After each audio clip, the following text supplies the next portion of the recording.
Daddy? Huh? Why are you sleeping with a basketball? Because I have a very important interview with a very famous basketball announcer, so I'm trying to be one with the basketball. Okay? Thank you. Well, I hope it goes better than sleeping with the lottery tickets. It will. And we still have a chance to win, you know. You threw them out. It's time for Koop's Corner with John Cooperman. Episode 2, Hoop Dreaming. The radio play-by-play voice of the Los Angeles Clippers, Noah Eagle. So let me get this straight. The guy who makes a living by talking is going to talk to Koop, who can barely string 2 sentences together? Ha ha! Should be entertaining. The theme still sucks. Can we hurry this up, please? My son is waiting in line at Olive Garden and says we'll be seated in 20 minutes. I can almost taste those breadsticks. Here's the host of Koop's Corner, John Cooperman. Enjoy, suckers. Hello, everybody. Welcome to Koop's Corner, episode 2. I am John Cooperman. Glad to have you back. It's been about a month or so since our first guest, Gabe Abelson, who was amazing. I'm not wearing a tie this time. I'm just wearing a sport coat. The shirt has Clippers on it. You'll know why in a minute. This is what I usually wear when I do my comedy shows. I wear a sport coat, shirt, jeans, nice shoes, and I'm ready to rock and roll. Last time I wore a tie. I thought I would wear a shirt and tie for each and every episode. I thought that would be fun. But my last guest, Gabe, told me, you look too tight. You look like Jim Jordan. And I thought, you know what? I kind of do look like Jim Jordan, and I shouldn't be wearing a tie with glasses. So I decided I would go away from that and do my look that I do when I do my comedy shows, my stand-up comedy shows. What is this? It's a microphone. I'm big time, baby. You know it. You know it. Microphone time. Yeah, that's what I'm talking about. Real podcaster here. Real podcaster. And I'm going towards more of a look. Well, here is a green screen, but I'm going to gear these shows more towards the sound, the podcasting part. This week, my little rant is about YouTube shows and podcasts.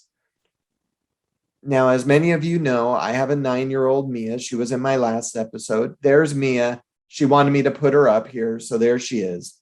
She listens to, or actually, she watches a lot of YouTube videos. And I watch them with her, and you see these people who she watches, millions of subscribers, millions. And so we watch it, and they're just the most annoying people you could ever want to watch or listen to. Now, I am going to try something. I am going to try to talk like these people who have millions and millions of subscribers. This is just a little sample of what we can, of what I'm going to try. And if I try it, maybe it'll catch on. And from 100 subscribers on YouTube, I'll have 1 million. Oh, so that's how it's going to be. My dog Shadow is really a good dog. Oh, but what is he? What is he gonna poop? Oh no, he's gonna poop. Oh no, he's gonna poop. And they talk like this, and they seem to really like to talk like this because they get more subscribers that way when they're talking about things that are really annoying, and they do these little voices. It's annoying. And you will notice this show, I am not swearing. I will not. This is the no swear show for Koop's Corner. Episode 2, no swearing. Is it me, or are these people with the YouTube who have the loads of million of YouTube subscribers? They talk. It's so annoying, right? Listen, I'm not one to talk. as far as an annoying voice. I have an annoying voice. Sometimes I annoy myself, but that's just my normal voice. These people are like, oh, look at what he's going. He's jumping on an escalator and oh no, he's going on the other side. It's like Pauly Shore reinvented with all these youngsters. Now I'm old, I'm tainted, I'm jaded, but I would like to get a lot of subscribers out there who would enjoy the show. And I'm thinking just having an annoying voice will do it. Or there's a lot of shows my kid loves where they make fun of people. They watch TikTok videos, just make fun of people. Oh, here comes the cat. Oh no, it poked her eyes out. Oh no, I can't believe what I see before my eyes. Millions of subscribers with garbage like that. So maybe I'll start making fun of something. Here, let's make fun of something now. Oh no, what's gonna happen? Oh no,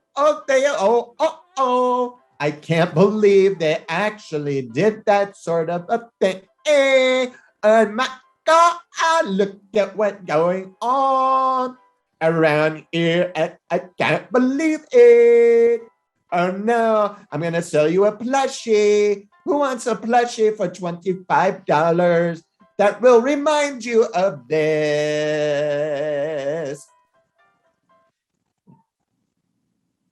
Shadow is getting annoyed with it. It's reaching such levels to where Shadow is like, shut up. Sorry, Shadow. I'll make it up to you. I'll give you beef jerky later. Anyway, today's guest, I'm just floored that he said he would come on. I sent him an email. He said, yes, I'd love to do Koop's Corner. Heard wonderful things about it, which is true. This is a pretty wonderful show. The radio voice of your Los Angeles Clippers, Noah Eagle, is going to talk to me today. Noah Eagle.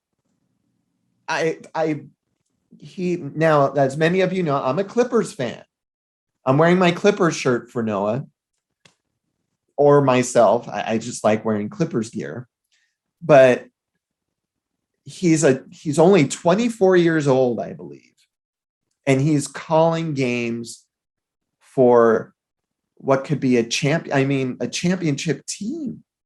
And he's got a great voice. His father is in the business. We're going to learn so much more about Noah Eagle, the man behind the mic.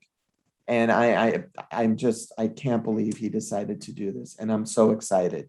Why am I still flapping my lips? Nobody wants to hear me now.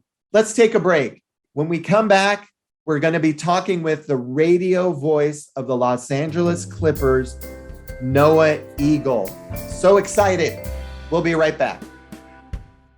Hey there, everyone. This is Jen Wren Stewart of Easy LA Talk Show. I hope you'll join me on YouTube and Spotify. I have a whole season waiting for you. 10 episodes. Season 2 is coming out soon. We're going to have more new music, more special guests, maybe even John Cooperman, and of course, more gossip and news about the Ralph Report. So please come join me for Season 2 of Easy LA Talk Show. See you soon.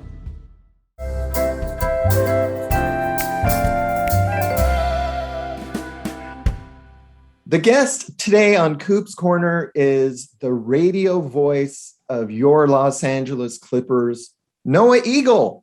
Noah, how are you this morning? Koop, I'm doing great, man. I'm glad we got the glasses gang in full effect, and I'm excited to chat. We got the glasses on. It's morning now, but I'm sure somebody will be watching this in the afternoon, so they don't care what time it is right now, because I'm not a morning person, Noah, and you made me wake up. Wake up. I mean, it's not like it's 6 a.m. It's 10:30 in the morning. So I'm not really sure. Are you a sleep till noon guy? I am. Okay, I don't blame you. I could sleep forever. I'm with you there. I've been called a champion sleeper at times in my life. So I'm with you. But yeah, I apologize for making you get up then. That's okay. It's worth it. It's worth it. Before we get in with everything, you were just recently at the Olympics, right? Somewhat. I was doing the Olympics from Connecticut. So from NBC studios in Connecticut, which made, speaking of sleep, made my sleep pattern very strange. I was working essentially some days 7 p.m. to 10 a.m., but through the night until about 10 a.m. every day. And so I was sleeping from about 10 a.m. to 5 or 6 p.m. So it was a complete shift. But I was on Eastern time. So it was all, my body was all over the place. I was telling people, I think I basically invented my own time zone by the end of it. So I'm thrilled to announce the Eagle time zone now exists. That Shadow, my dog, he's upset the family left. Listen, I have a dog and he only likes me, or at least I'm saying my childhood dog only liked me. So when I would leave, I think the same reaction would be incurred. I can understand. I think we can all relate.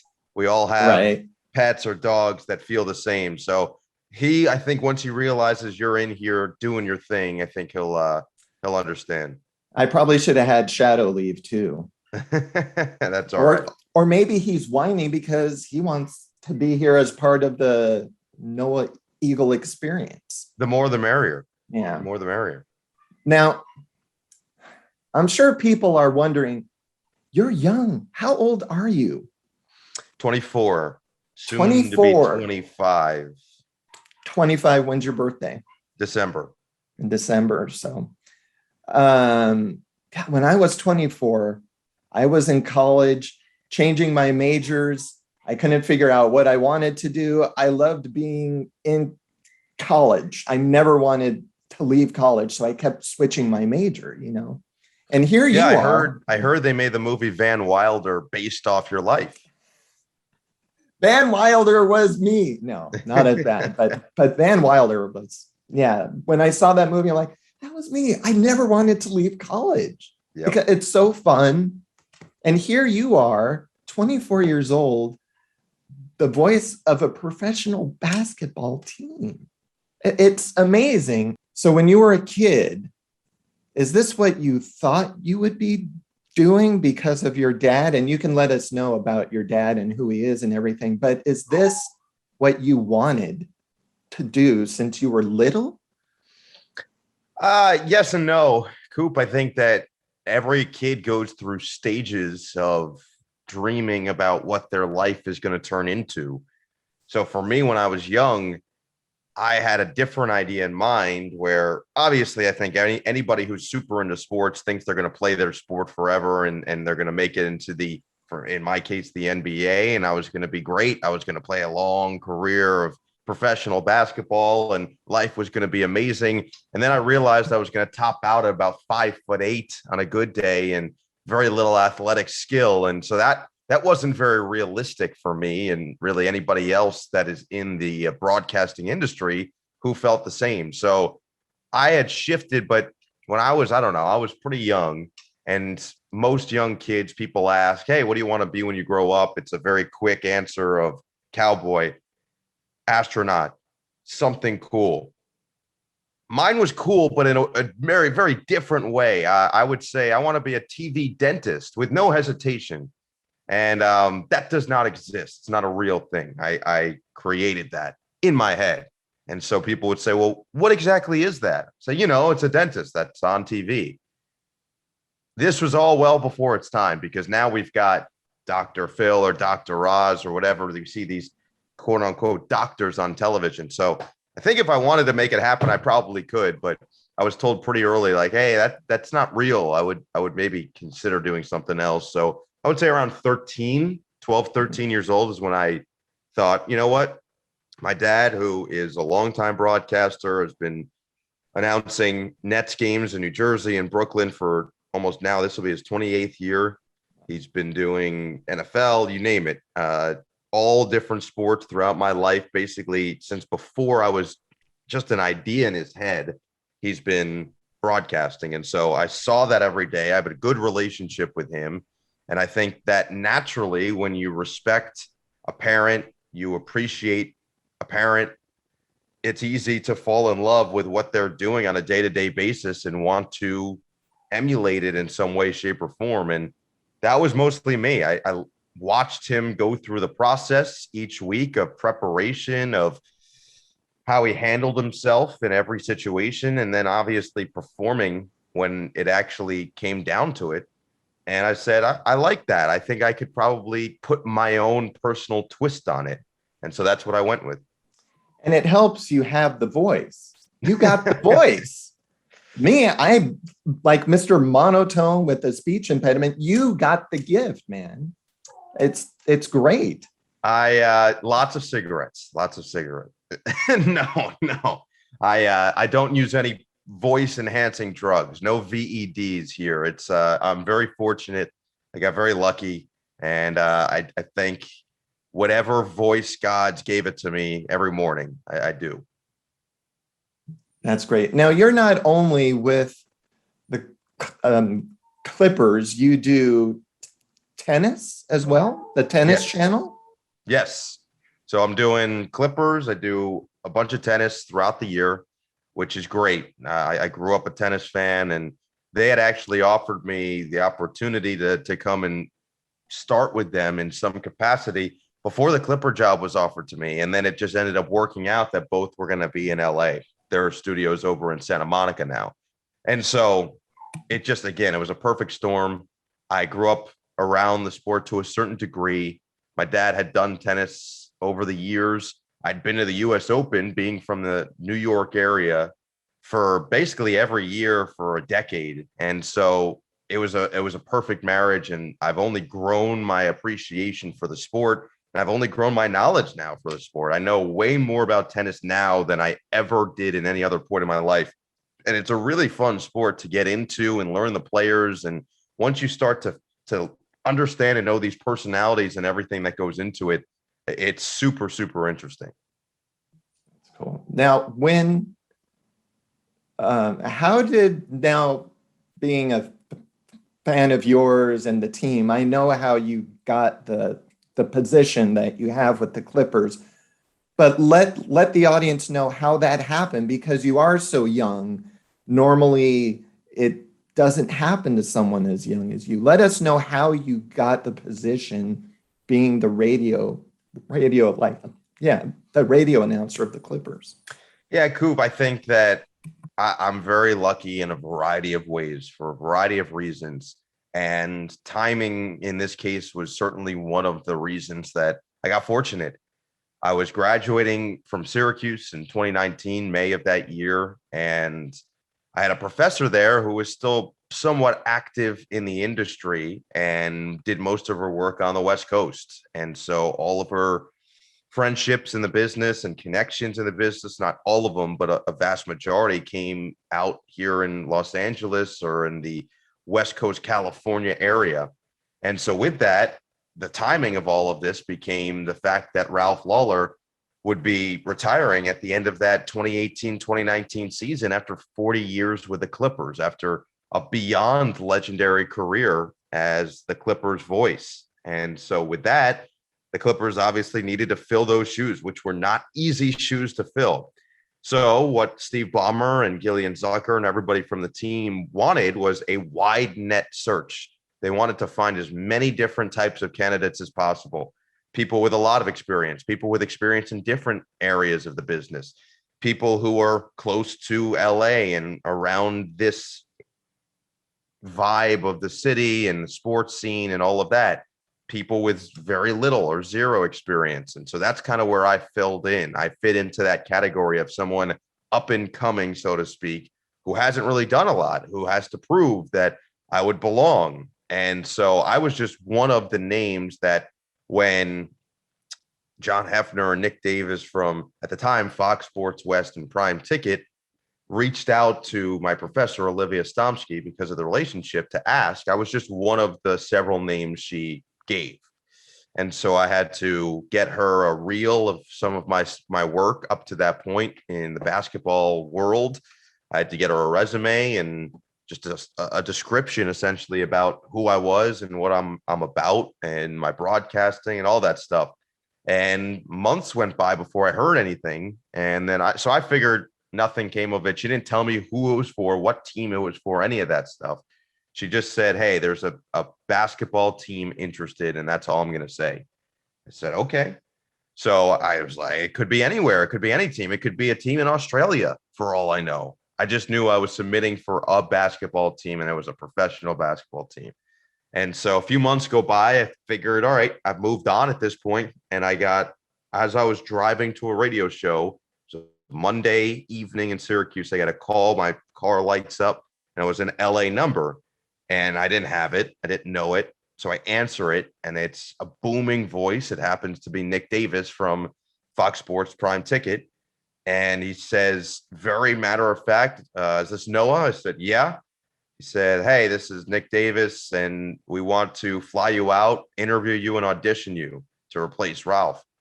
I said, what? I thought I was this close, I think, to crashing my car because I wasn't really sure. I was looking around over my shoulder. I figured something was going to pop up and scare me. I wasn't sure what to be expecting at that point, but I definitely didn't think it was a real phone call. So I said, are you sure you have the right number? He said, this is Noah Eagle. I said, yeah. He said, then yeah, we got the right number. So I coordinated, and within a couple of weeks, I was flying out to LA from Syracuse, and I was still in classes. It was the end of my second semester of my senior year. And so flew out to LA. I interviewed and auditioned with Corey Maggette. And then I took a red eye back to Syracuse to get back. The following week, within a few days, they had reached out and basically said, Steve Ballmer wants to meet you one-on-one in Seattle. And so I flew to Seattle the following week, took a red eye back, and graduated about a week or two after that. And a few days after graduation, got the call that they were going to be calling Brian up from radio to TV, and that they wanted me to take the radio job and take that spot. And they were like, take the weekend to let us know. Think about it and let us know. I was thinking I could let you know now. I'm going to take it, but I played it cool, Koop, because that's what you got to do in life. That's what you got to do.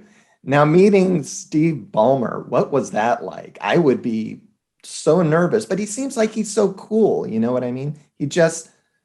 But it would make me nervous because he's such a powerful, and he has lots of energy. And I'd be like, nice to meet you. What was that like? What was the experience like meeting him? I think actually I did that exact thing, the same motion and tone of voice when he walked in the room. No, I was awesome, honestly, Koop. It really was, because everything you described about him, everything you see about him on TV, it's very just genuine and true. That's who he is. And that's what I love most about him, is he doesn't hide who he is for anybody or anything.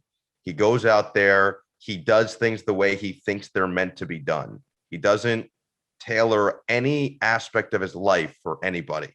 And he probably is the smartest guy in every room he's in, but he doesn't act that way, doesn't believe that. He's a naturally curious person. And so my interview with him, it was about an hour and a half, just us in a room in his office in Bellevue, Washington, and beautiful setting, beautiful city.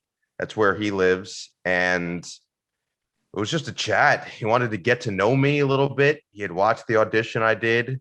So we talked about that. And then he actually just had questions about the industry that he wanted my answers. He wanted my insight based on me being a recent college graduate. What was I learning in school? How do I think the future of broadcasting is going to go? And he's taking my answers into account because he's trying to make sure that he has all his bases covered. So similar to the wide net search for the replacement for Ralph, of so many different avenues and so many different categories of broadcasters, it was similar. He wants to make sure he has all these different viewpoints on all the subject matters that he's going to need to know about.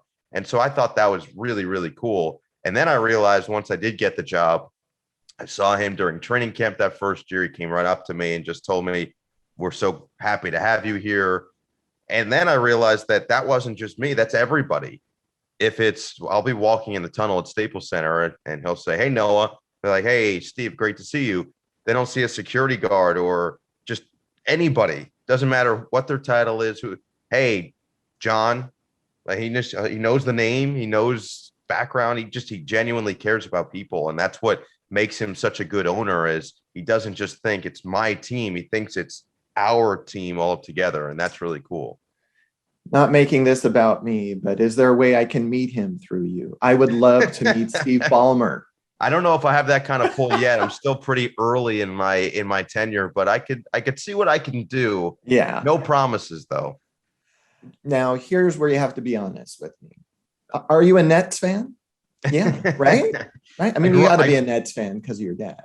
I grew up a Nets fan. Yeah, I grew up a Nets fan. I'm fully on the Clippers train, Clipper, whatever moving device you want to call it, Clippers bus. I'm fully on now. There's no stopping this bandwagon at this point. Now, do your buddies of yours say, "Oh, you're an answer, the Clippers? The Clippers? Come on!" Do you get a lot of that from your people, from your friends? Why the Clippers? Come on! Why not the Lakers? No, I don't. I think that you got to keep in mind most of my friends aren't from LA.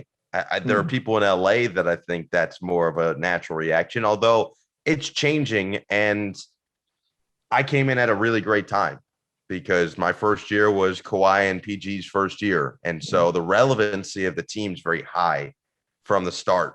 And so it's not as much of it's similar with the Nets, right? The Nets at the same time get Kevin Durant, Kyrie Irving to join. Now they make the trade for James Harden. They are one of the marquee organizations in the NBA right now. And I view the Clippers that way too. And so all my friends from outside LA thought it was awesome that I got to be around this team that had legitimate title hopes. I don't know your take on this, and that's one reason I'm asking you, I guess, but I don't see the hatred for the Clippers from the media and the Lakers fans. There's nothing to really hate about them. Oh, they act like they won the world championship when they sprayed water. Well, they're celebrating. What do you want them to do? I mean, just let them have fun. They're trying to make their own, their own way here in the city. And I don't think that they like it. I don't know why. I don't know why there's so much hatred for them. Because me as a kid, I loved the Lakers as a kid, but I also rooted for the Clippers because they were always, the underdog. They were always the bad team. Why not root for the bad? Why not root for the underdog? And I think in the late 80s, early 90s, I think it was like that. I never heard much hatred for the Clippers back then when they made the playoffs. Like, oh, hey, they made the playoffs. The Clippers made the playoffs. Let's root for them, But now it's like, I don't understand. Yeah, I think that one of the reasons is honestly because they are more successful now and have been more successful over the last decade plus is it's a legitimate threat at some point to. But they won last year. The Lakers won. Listen, I'm not saying it's a threat to overtake the Lakers in the city. That's not going to happen. I think that people understand that the Clippers know that. That's not, and I think that's the misconception, honestly, is that if you're a Laker fan or whatever it is, you think that the Clippers are trying to steal your fans away. That's not the case. It's not the case. Steve Ballmer smarter than that. The organization's smarter than that. They're trying to cultivate their own fandom. So they're trying to make themselves such a brand and an organization so that young kids might say, you know what? I like what they're doing over there. I like Kawhi Leonard. I like Paul George. I like this Steve Ballmer guy. And now they're going to be moving to their new arena in a couple of years. They're going to have their own home. It's not them trying to overtake the Lakers. And I think that's where a lot of the hate comes from is people saying, this is not your city. Stop acting like it's yours. The Clippers aren't acting like this is their soul. They're the sole possessor of LA. That's, I think, where a lot of that comes into play. My daughter is 9 years old. And this was before the pandemic and everything, but one time I was, I don't know what you call me. I was there at one of the events and I had the basketball and I would hand the kids the basketball and they would shoot a couple times and I would hand them a prize. And I asked a lot of the kids just for fun, what's your team? Who's your team? But the Clippers. I would say the majority of those kids said the Clippers. And I think it's because of what was happening. Now that the Lakers won a championship, who knows what that's like now. But a couple of years ago, they were wearing Clipper shirts and all that stuff. Sure, there's Lakers shirts in there, but I think what you said, they donated, like Ballmer donated recently, all these basketball courts all over Los Angeles. Yep. And it has the logo of the Clippers on it. And then you see some of the logos marked off. And it's like, why do that? Why vandalize your city because you don't like the team that's in your city? Yeah, but I mean, let's be honest. That's what makes sports so much fun.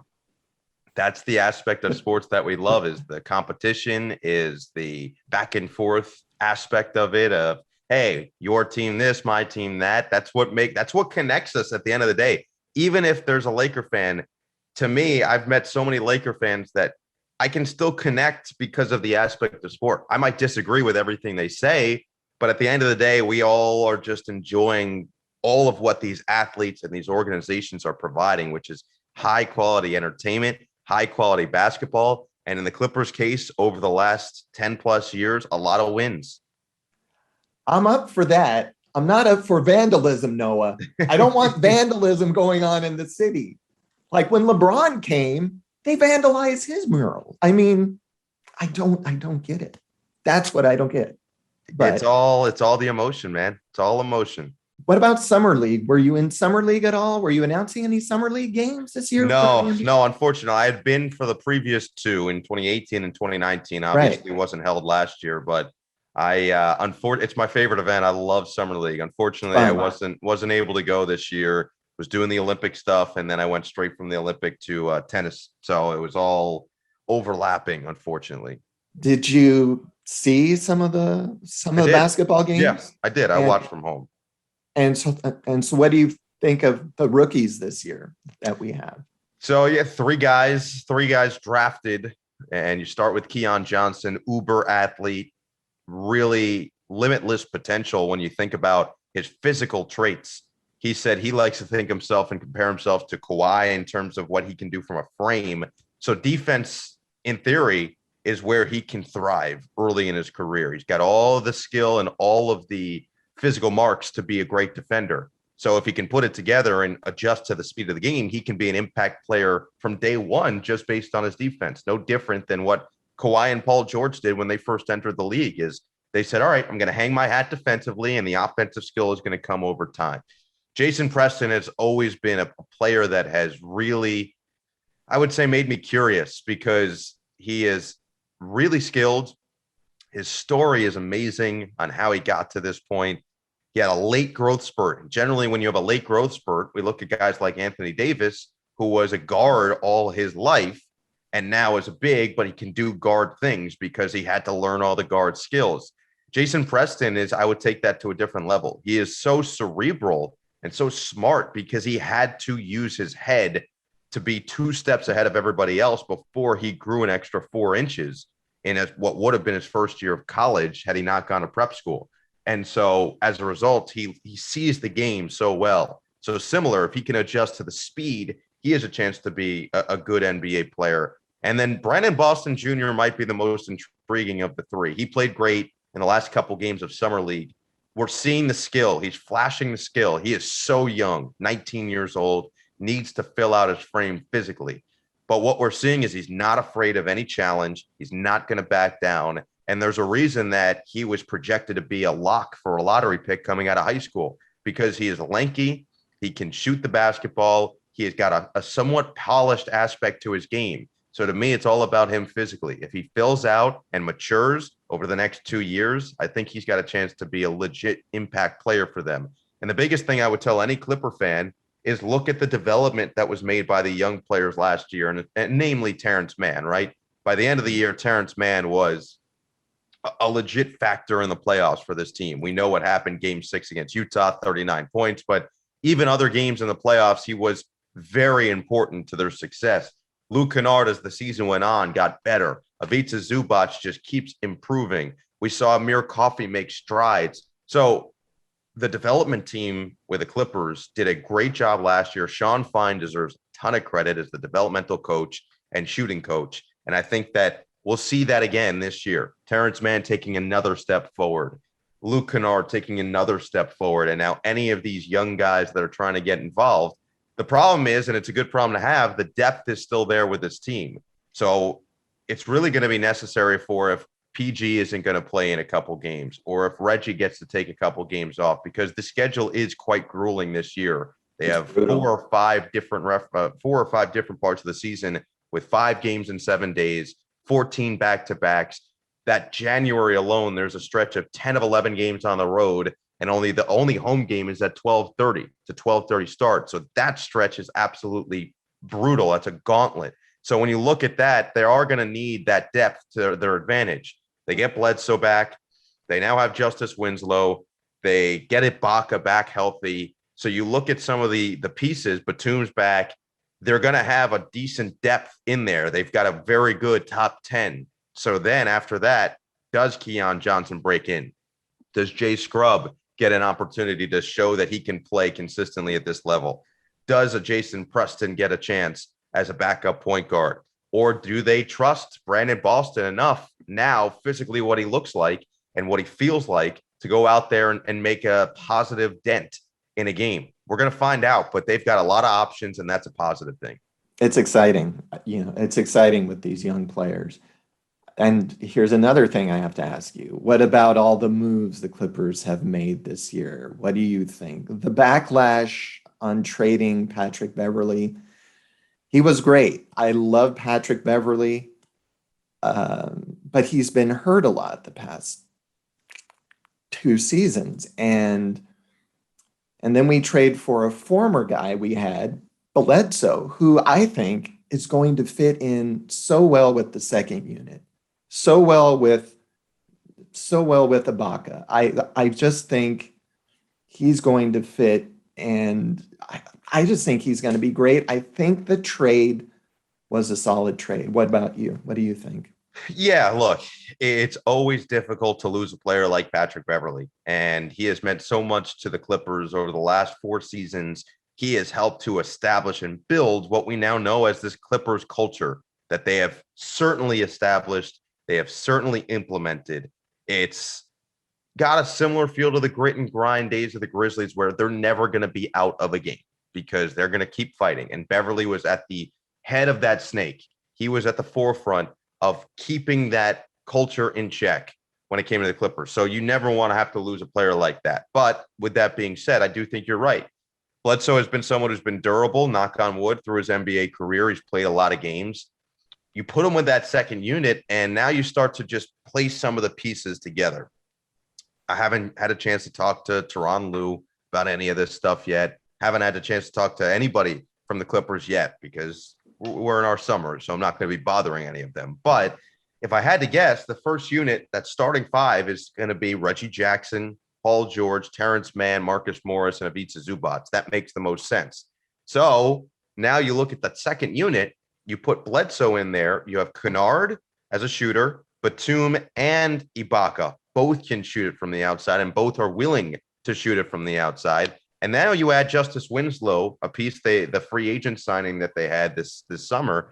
And that's a very good defensive second unit. That's a second unit, even with Kennard in there, that most teams are going to struggle to score against. And then they've got so much versatility on the offensive end. So to me, that's a very good top 10. And I do think Bledsoe fits in very well. And if we're being honest, I do think that T. Lue is the perfect coach for him. He can relate to him.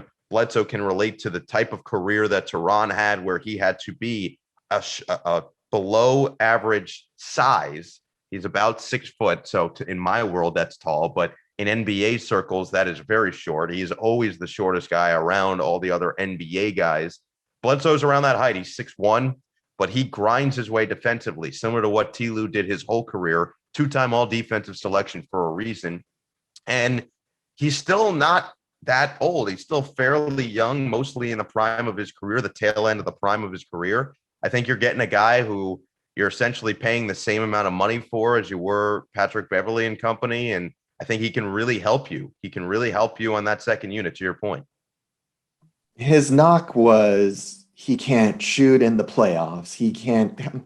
I think he'll be fine. He's going to be surrounded by shooters. Yeah.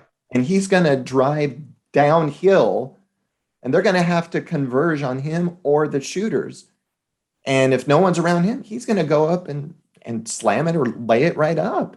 Yeah, he's great at getting to the basket. He is great at collapsing the defense, and he's an underrated playmaker over the course of his career. I do think that he has a chance to have a really, really good season for this team. He was not in the best situation last year, which generally doesn't help a player's case, doesn't help a player's value. And when he was with Milwaukee, look at what he did.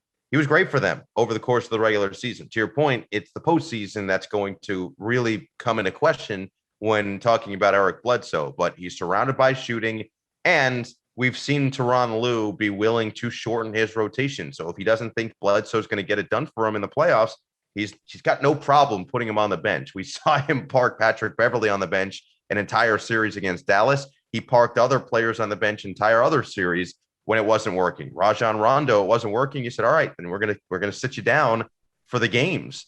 And that's not an easy call to make, but that's what makes Tyronn Lue such a skilled and great coach in the NBA, is because he's willing to make difficult choices and he sees the game at an elite level. So I think that when we're talking about the Clippers, you can't say that you can't trust Tyronn Lue. You have to trust him. And to me, you have to trust the front office. Their track record speaks for itself. Lawrence Frank, Jerry West, you name it. Everybody has done. Michael Winger, Trent Redden, Mark Hughes, they've all just made right choice, correct decision after correct decision. And I think that should continue into this year. What do you think of the Winslow signing? I like Winslow. I think it's a low risk, high reward signing. You're not paying him all that much. You get him for 2 years. He's still very young. He showed flashes of what he can be early in his career. Now he's dealt with some injuries, but defensively, you're not going to have to worry about him. You know he's going to bring it on the defensive end. The question now becomes, what can he do on the offensive end? But what we saw out of Nick Batum last year, to me, is a very encouraging sign from what we could see out of Justice Winslow. But he had a hip replacement. Is that correct? He's really young to have a hip replacement, but apparently he's coming back. But yeah, so he was out for a while when he was towards the end of his tenure with Miami. Then he got traded to Memphis in the Iguodala deal. And Memphis kept him around for the last half of the year, 2 years ago, and then into this season. And look, he got spare time. But to your point, I think they believe, similar to Batum, similar to any of these other guys that we've seen across the NBA who have signed with a new team and been brought into a new situation, that this situation is going to be conducive to him playing well. It's going to be the right mix of players around him, the right mix of shooting and defense, that he can play freely. And there's still a lot of skill in there. There's still a lot of basketball left, and they're hoping they can tap into some of the best versions of it. You think they win it last year without the injuries? I do. Yeah, I do. Too. I think it's hard to argue, but there are a lot of teams that feel that way. So It's not just the Clippers. Lakers too. I mean, the Lakers, the Nuggets for sure. Obviously, the Nets. You know, you've got some of the best teams in the NBA that just got unfortunate hits in tough times, and so I was hoping we're going to have Brooklyn and LA, and we were close. We're very close. What are you hearing about Zubac? Was there surgery on his knee? I haven't heard a thing about Zubac's knee. I don't believe so. No, I think that was the biggest key, was that it did not require surgery. Now, it was going to keep him out of playoffs because it was definitely a fairly serious, but it was still calm enough that he could finish that game. Yeah, you have to remember, he hurt that knee, I believe, in late second or early third quarter. So he finished that game. He looked okay. They were making sure he wasn't going to do more damage to his knee. So from my understanding, he did not, but I could be wrong. Kawhi's knee. He was at Summer League. Mm-hmm. Looked great just walking around. I think he's coming back by March. What do you think? What are you hearing? Are you hearing? I know he doesn't say anything, and I know he's very quiet, and we're not allowed really to know a thing about him, which is why I think he re-signed with the Clippers. They say what you want. Okay, we won't say a thing about anything, and I think he respects that. But when you see him walking around Summer League, and it's like he seems to be okay. Yeah, I think that that's not out of the ordinary from what I've heard from medical professionals, is that after you get surgery, it's only a couple weeks before you're walking around again. So he had reached that however many days or weeks.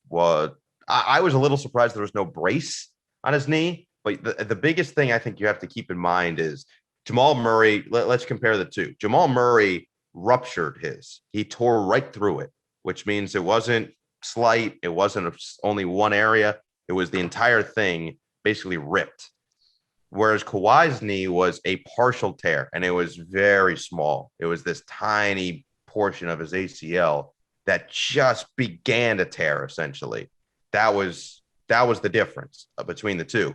So Jamal Murray's is a longer process to come back, whereas Kawhi's, it's exactly what Spencer Dinwiddie just had, and he was with the Nets last year. And Spencer Dinwiddie, if you want to look at his trajectory, was ready to come back for the conference finals. Now, he tore it in the first week of January, and the conference finals were going to be essentially end of June, right? Yeah, last 2 weeks of June. So from that, it would be January, February, March, April, May, June, really into July. It was 6 to 7 months. Now, that was fast. I would say mostly it's going to take about 8. And even so, we've seen that Kawhi is someone who's going to make sure he's 150% before he returns. So can you blame him if he sits out the entire year? We saw what Kevin Durant did. He sat out a whole year, came back, and he was better than ever this past season. Truly, he had one of his best NBA seasons of his career after a torn Achilles, which is unheard of.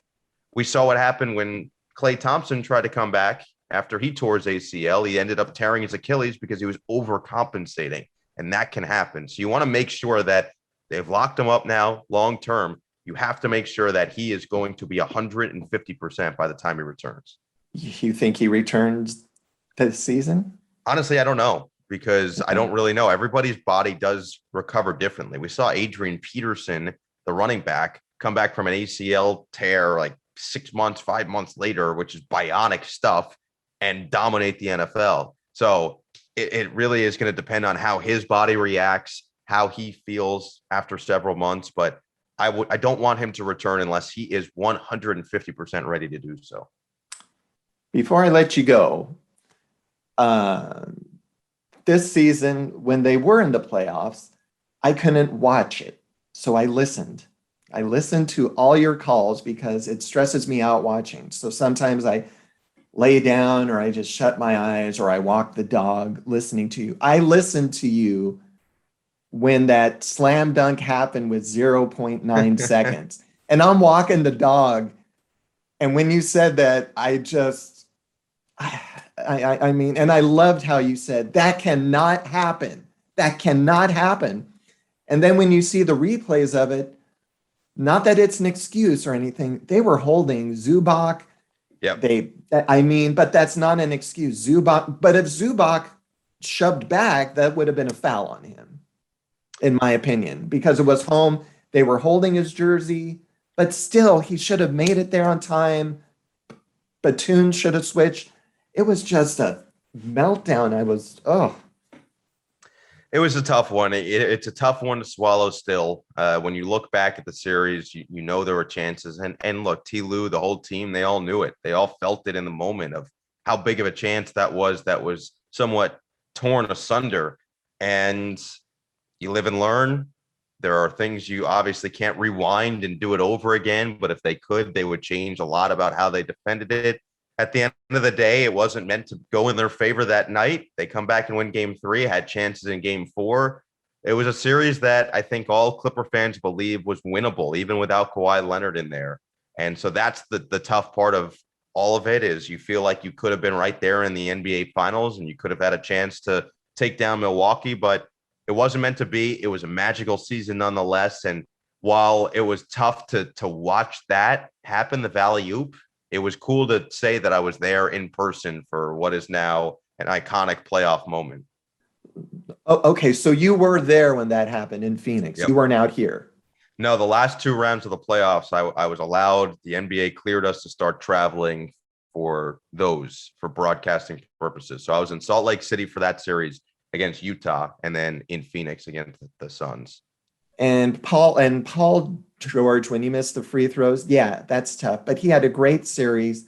And if the Clippers even advanced, I don't think they win against Milwaukee the way they were without Leonard.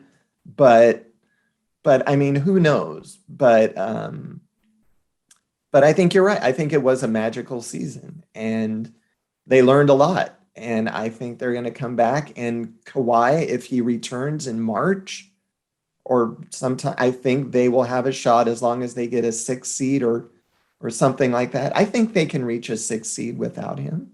Look, they're going to be super competitive even without Kawhi. Think about the names that I just listed before as their top 10. Reggie was, if he can even just be part of what he was in the playoffs, they're going to be thrilled. You've got Paul George, who could have himself an MVP type season. We've seen him do this as a top option back in Indiana, then even his second year in Oklahoma City. He's as good as anybody in the NBA. He is a two-way superstar for a reason. So you've got him at the 2. Terrence Mann, I think, is someone you should look out for most improved player. We've seen him now working out with Reggie and PG over the last couple of weeks. I think PG is taking him completely under his wing and trying to show him certain offensive skills that Terrence still didn't have last year. If he keeps adding to his offense, he has a chance to be an outstanding NBA player. Marcus Morris, we saw him as a number 1 option in New York. Dude was averaging 18 points per game and shooting 46% from 3. We know what he's capable of, and Zubac just keeps getting better. Off the bench, Bledsoe adds a different dimension of getting to the rim, defensive-minded guard. Kennard, can he take that step forward? He's still so young, just 25 years old. You've got guys like Winslow, who has something to prove. Obviously, Batum is back. Ibaka is back. And to me, that's the X factor. If Ibaka's healthy and you're getting the Ibaka that we saw over the course of his career prior to last year, that's a game changer. It's a complete game changer because he can protect the rim. He can come out and defend on the outside. And we know he can shoot the basketball from 3, from the mid-range, and he's got a lot of skill on the inside. I don't think people understood. He struggled for most of this season because he was hurt. His back was hurt essentially from the start of the year. And so by the time he was shut down, it was just like he couldn't tolerate the pain anymore. So now he got the surgery. Normally when that happens, we saw Michael Porter Jr. This happened to him, and this is why he dropped in the draft, is because he had back issues. He got back surgery, and look at him now. He looks great on the court. He moves great. Offensively, he's nearly an unstoppable force when he is locked in. And so if Ibaka is like that, and he's physically 100%, it's a complete game changer. It's like another free agent signing this summer that just wasn't announced. And we're not that old. I don't think the Clippers are that old. No. Most of the players are either squarely in their primes or right after or right before when you think about it. Right. You've got Terrence Mann up and coming, Kennard up and coming. Winslow is still prior to that prime years, which are considered 27 to 32, 33. They're getting longer now based on other players elongating their careers, but you've got PG and Kawhi squarely in the middle of those, 30, 31 by the end of this season. You've got Reggie squarely in the middle of that. Batum is right on the back half of that. Ibaka's in the middle of that. Zubac is young. So it's a good blend and mix. And like we were talking about earlier, if they can get something from just one of Jay Scrubb, Jason Preston, Keon Johnson, or Brandon Boston, if one of those guys provides anything over the course of the season, that is a huge extra boost.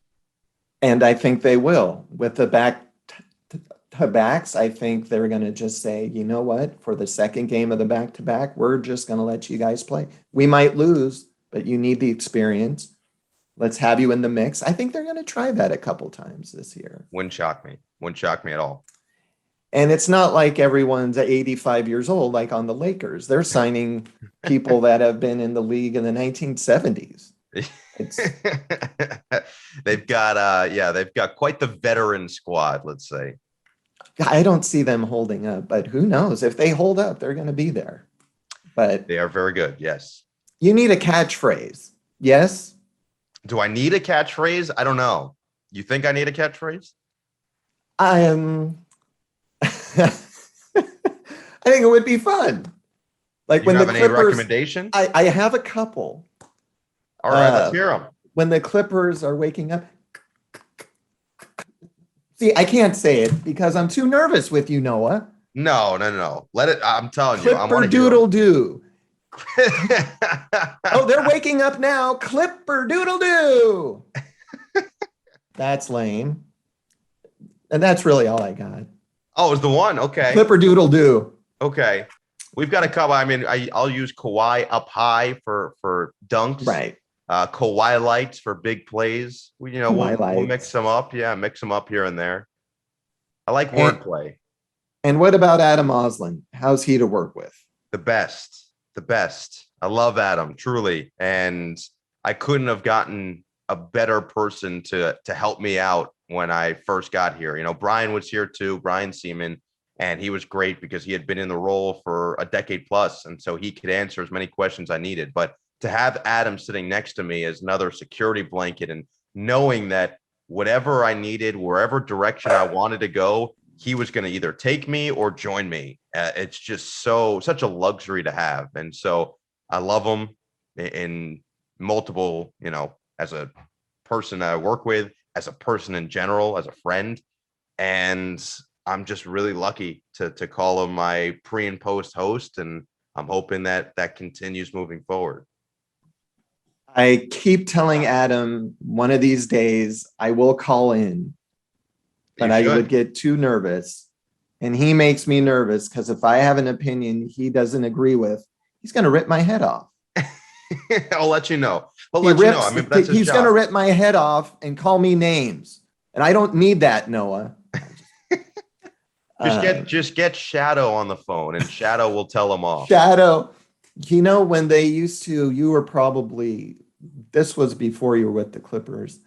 They used to have a recorded line that you could do and leave your messages there and not phone in, because I would get nervous when I have to call in. So I would call in, and sometimes I would have Mia with me, my kid, and she would say something. But at the end of each call, I'd go, Clippers. That was my calling card. I can't even talk now, Noah. I'm going to have some agua. Agua is important. Noah Eagle, I can't thank you enough for being on here. This means so much. Thank you so much for coming on. I was glad we made it work. I know this was in the works for a while, and I appreciate you having me on. I'm interested to see how it all comes together, but thank you, and tell Shadow that I'm excited that we got to know each other virtually more than anything else. Shadow will be excited to hear that. I love it. Noah Eagle. Enjoy talking, man. Thank you. Same here. Noah Eagle, everybody. We'll be right back. All guests appearing on Koop's Corner receive a year's supply of turtle wax. Bring back the shine and tell your car I'm sorry for treating you like crap all these years. No rubbing, no buffing, no kidding. Turtle wax. Guests also receive a Casio watch. Ever wish you could have a calculator and watch all in one? Well, now you can with Casio. You'll be the talk of the town with your Casio. And Mop and Glow, cleaning everything from hardwood floors to tile for nearly 300 years. Want it done right? Then get it right with Mop and Glow.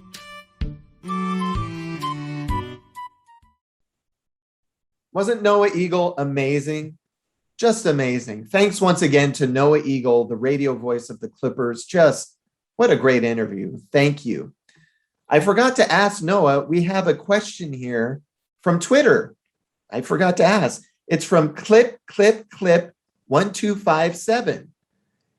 And Clip 1257 asks, what is your favorite call to date?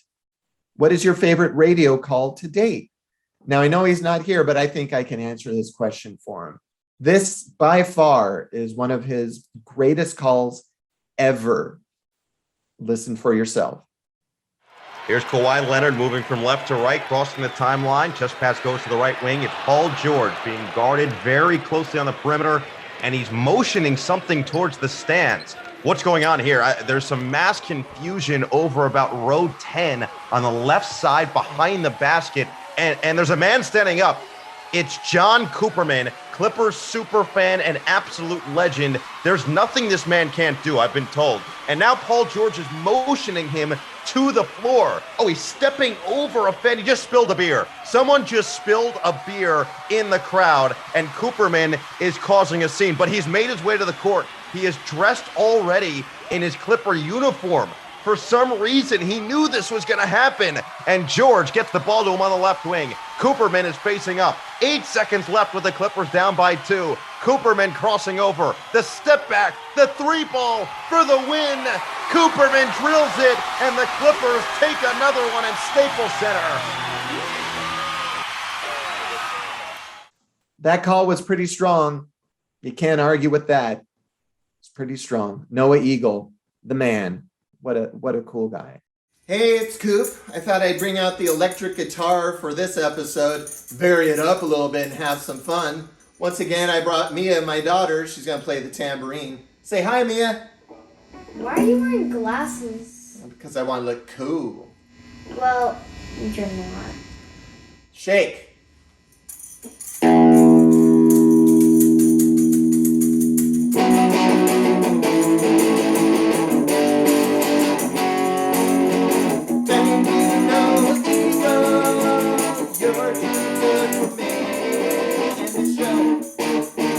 You're too good of a guest, better than all the rest. Thank you, Noah Eagle, for coming on. I appreciate what you did. Thank you so much.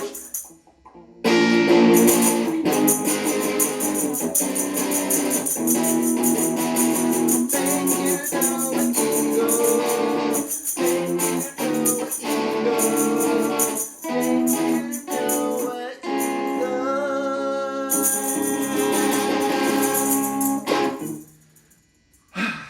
Thanks. We'll see you again next time on Koop's Corner. And thanks again to Noah Eagle. Just a fantastic guest.